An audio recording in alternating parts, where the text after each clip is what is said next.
Hola gente del mundo, ¿cómo están? Espero que estén bien. Estamos aquí, estoy muy contenta de grabarles un nuevo video. Este video creo que es muy interesante y creo que nos enseña muchas cosas, pero ustedes díganme al final del video. Así que vamos a empezar. La niña vidente del triunfo. Todo empezó el 9 de diciembre de 1934 en Baja California Sur. Ese día sería marcado por dos sucesos muy importantes. Uno sucedería en la noche y el otro de día. En el día todo el pueblo se reunió para ver la ejecución el juicio de unos ladrones. En la noche nacería la segunda hija de una de las familias más ricas del pueblo. Esta niña fue nombrada Irenea. Su madre era una mujer ya mayor e incluso tenía hijos mayores de otro matrimonio. Entonces, y su papá era muy joven, estaba en sus 20s. Y pues obviamente esto daba habladurías del pueblo. Seguramente la iba a dejar y se iba a quedar con todo su dinero. Entonces cuando nació esta niña fue aún más raro porque era muy diferente del resto de la familia. Para empezar, ella nació a los 7 meses, fue 7mesina. Era casi tan blanca como la leche y sus ojos eran verdes esmeralda y su cabello era del color del oro. Al ver que la niña era tan diferente y como pensamos todos los humanos, de alguna manera le tememos a lo desconocido. Entonces, al ver que la niña era muy diferente, llegaron a creer que era la reencarnación del diablo. Aparte de que era diferente, una de las cualidades que más destacaba de la niña es de que para haber nacido a los 7 meses parecía mucho más grande. Parecía de un bebé ya de 3 meses. La niña también empezó a hablar a la edad de 7 meses y a los 8 ya caminaba. Podía mantener conversaciones de adultos con adultos en español, pero después aprendió francés, chino, ruso y alemán. La niña dio el primer indicio de sus poderes clarividentes a la edad de 2 años. La mamá y la niña se encontraban en la iglesia del pueblo un 12 de diciembre celebrando a la Virgen. Y la niña corrió muy nerviosa con su mamá y le dijo que todo eso se iba a caer, que debían salir de ahí. Gracias a esto, la niña y la madre pudieron salir a salvo de la iglesia. Pero más de 20 personas fueron aplastadas al caer el techo de la iglesia sobre de ellas. Cuando la demás gente vio que la niña y la madre habían sido las únicas que habían salido ilesas del accidente, la gente empezó a temerles. Pero la niña, tan inocente como era, les dijo que había sido un milagro de la Virgen que las había salvado. Obviamente la gente no le creyó a la niña de esto que había sido un milagro. Y al día siguiente, cuando estaban en el funeral de los fallecidos en el accidente, la gente empezó a culpar a la niña y afirmaban que ella era el mismo diablo. Así que la familia decidió que la niña estaría más segura de las agresiones de la gente si la llevaban al rancho de su abuela. La niña estaba ya aparte en el rancho tranquila. Incluso el padre habló con la gente y les dijo que se tranquilizaran, que había sido un accidente. No tenían por qué culpar a la niña, porque ella cómo habría podido hacer eso.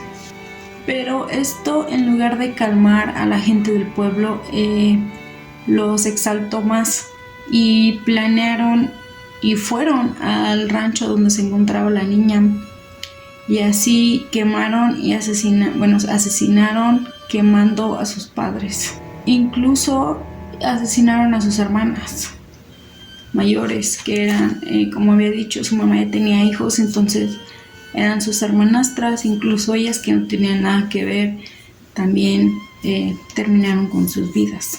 Solamente 2 de sus hermanos lograron escapar porque pues corrieron y se alejaron de ahí. Ellos pudieron salvar sus vidas. La gente supuso que la niña dormía dentro de la casa porque ya era muy tarde. Entonces supusieron que ya, como sus padres, se había calcinado. Y sobre esto, pues la justicia no sé si no quiso o no pudo hacer nada al respecto, porque supuestamente no tenían a nadie a quien culpar. O sea, me imagino que una persona en específico, porque culpables pues había muchos. Un día los hermanos sobrevivientes llevaron a la niña al pueblo para comprarle un poco de ropa. Ellos no sabían que todo esto había pasado por la niña, porque el pueblo pensaba que la niña era mala y era el diablo. Así que fueron sin ninguna preocupación, porque como dije, ellos no sabían. Justo al pasar enfrente de la iglesia, la niña se quedó viendo y soltó a su hermano. Se metió corriendo a la iglesia, miró al padre y caminó hacia él. El padre inmediatamente la reconoció, pero lo raro es que al padre no le dio miedo a la niña, como al resto del pueblo. Se acercó al padre. Ella le dijo al padre que hace 8 años unos soldados habían enterrado mucho dinero junto con barras de oro y joyas. Para esto ella apenas tenía 4 años y le dijo que por qué no utilizaba ese dinero para poder arreglar el techo de la iglesia. Mientras ella le contaba todo esto al padre, caminó hacia una esquina de la iglesia y le indicó exactamente dónde debía cavar para encontrar este dinero. Después de que ella terminó de contarle esto al padre, sus hermanos la llamaron y ella tuvo que salir de la iglesia para reencontrarse con ellos. Pero esto dejó al padre muy pensativo y no se quiso quedar con la duda, así que juntó unas cuantas personas y juntos excavaron donde la niña les había dicho. Y justo como la niña dijo, encontraron un gran tesoro. Y obviamente no se iba a quedar en secreto. Esto salió hasta en el periódico del pueblo. Pasó un tiempo y justamente el 12 de diciembre del siguiente año, un año exactamente después del accidente en la iglesia, el padre estaba dando misa del 12 de diciembre y les dijo muy conmocionado a los que estaban ahí en la iglesia: hace un año ustedes culparon a una niña inocente del desplome del techo de la iglesia y manos criminales acudieron al rancho donde ella se encontraba y quemaron vivos a sus familiares con toda la seguridad de que la niña moriría con ellos. La creyeron el diablo y la difamaron. Y siguió diciéndoles: hace unos meses esa niña estuvo aquí y me enseñó el lugar donde se encontraba el tesoro del que ustedes ya conocen. Díganme, ¿ustedes creen que un demonio entraría al templo y pondría un gran tesoro en manos de la iglesia? Pasó aún más tiempo y la vida de la niña transcurrió normal, hasta que en el mes de septiembre la niña volvió a hacer una de sus predicciones. Mientras veía cómo el suero de su abuela para hacer el queso escurría y arrastraba las hormigas, le hizo a su abuela una terrible advertencia. La niña le dijo: me quedé viendo a las hormigas que se ahogaban y siento que dentro de poco va a correr tanta agua en San Antonio y el Triunfo que mucha gente morirá. La abuela no lo tomó a la ligera y tomó a la niña y en su mula fueron rápidamente a avisarle al padre de lo que la niña había visto. Y como está registrado históricamente, el 17 de septiembre de 1939 un fuerte viento empezó a soplar y para la mañana del 18 los techos de las casas volaban, los árboles caían y una lluvia muy fuerte afectó el pueblo. Pero no solo fue el pueblo de San Antonio y el Triunfo, como la niña había dicho, sino que también arrasó con el Cabo San Lucas y produjo graves secuelas en La Paz. Tiempo después de esto, ya que todo se había recuperado, la abuela se sentía mal, entonces acudió al doctor con la niña.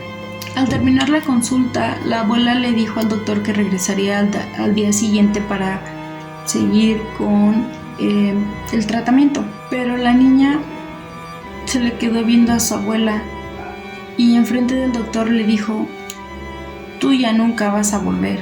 La abuela no le puso mucha atención a esto, le dio las gracias al doctor y regresaron a casa, donde horas más tarde la abuela se puso más grave de lo que ya estaba y falleció.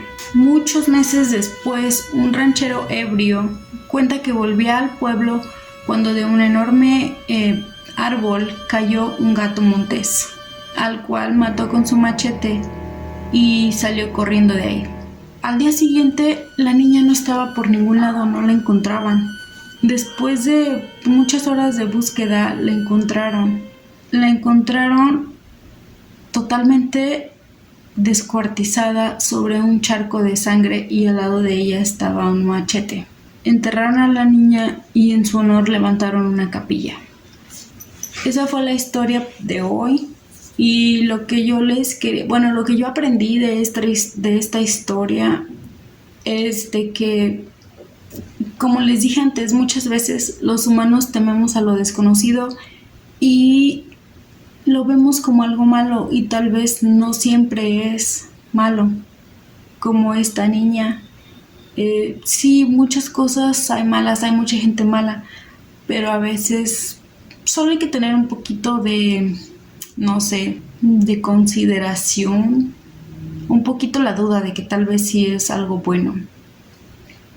Así que esta es la historia de hoy. Espero que les haya gustado. Suscríbanse si no se han suscrito, y si les gusta este tipo de cosas, síganme para más videos. Gracias. Bye.